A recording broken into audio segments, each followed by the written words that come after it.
Ladies and gentlemen, welcome back once again to yet another episode of Mr. J's Reaction, man. Hey, it's your boy, Mr. J, aka Kwame Boy, Bung Boy, Adekune, Adewale, Yodokungoke, Griyo Boy, Bazinga, Mano, Tashe. What it do, you dick gang, what it do, mother. Hey, I just want to say this right here, disclaimer. This is a no musical reaction. You dig? We are just gonna talk about a few things. Now, I mean, from time to time, Mr. J does these things. You dig? Politics. We talk about entertainment news and anything happening across the globe, coming from motherland. You dig? So before we get started, if you're not done yet, please pause for a minute, hit that subscribe button, smash the like and the notification, give us a thumbs up, leave a comment. Man, we got to talk about something. You dig, man? I've been going for a little bit. I've not been consistent this week though, because I'm doing a whole lot of shit. I mean, work is choking down my neck, but hey, we gonna catch up. You dig? I hope that you had a great week. And this is weekend. We gonna talk about a few things. First things first, ladies and gentlemen. A fan from Nigeria, man. Bunch of you guys have been DMing Mr. J, man, to talk about this whole situation about the church, the charlatans. And if you've been following Mr. J, man, I've been talking about a whole lot of discrepancy, all these fake pastors, all these pastors that, these prosperity pastors, prosperity preachers, the canker worm that's eating into the youth of Africa, because Africa is a continent that is predominantly made up of youth. You dig? Youth that they don't have anything to do. Unemployment rate is high. You dig? And recently, it's come to my notice that a certain church in Nigeria ordered that about 30 to 40 pastors in some of their branches around Nigeria should be fired. Now, ladies and gentlemen, for the purpose of, I'm not going to mention the church, but I guess you guys already know the church. It's a very famous church, and I think it's owned by a certain Mr. Adeboye. Wrap your mind around that. Couple of times on this platform, I have said it over and over that 99% of the so-called men of God in Africa are charlatans. They are fakes. We should not talk about the one from Ghana who said that England was going to win against you did. And let me just put it this way. Those who asked me to talk about these things maybe came as a surprise to some of you guys, but I already knew that. I've been known for a long time that Pentecostal churches in Africa is just a money-making scheme. You make money, you avoid paying taxes. You dig? Because ever since I came of age of reasoning, and I started asking myself, why do some of these folks in Africa own private jets? They fly private jets. They wear fancy clothes, jewelries, fancy cars, and they are just focused. I'm talking, they are laser focused on prosperity gospel. They twist the scriptures to benefit themselves and to brainwash their churches. Unfortunately, ladies and gentlemen, it turns out some folks hadn't caught up to that yet.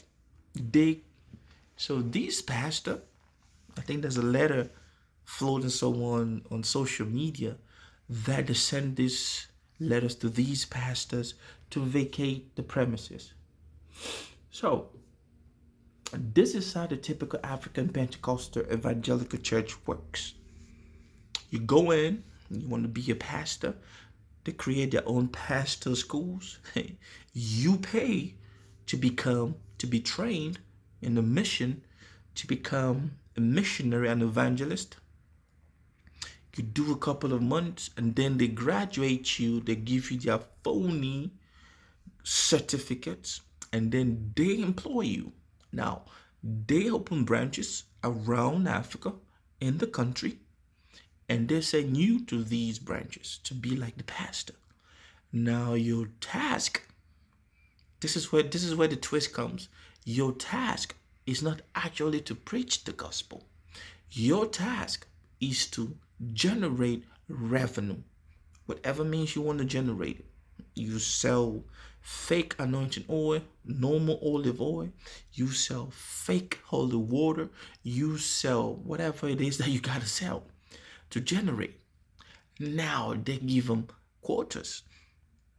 All these pastors that were let go, all these pastors that were asked to vacate the church premises. Now, can you imagine that the church has state, kind of like the government has state houses for state employees? We did, because my pops was, civil servant, and we grew up living in state housings.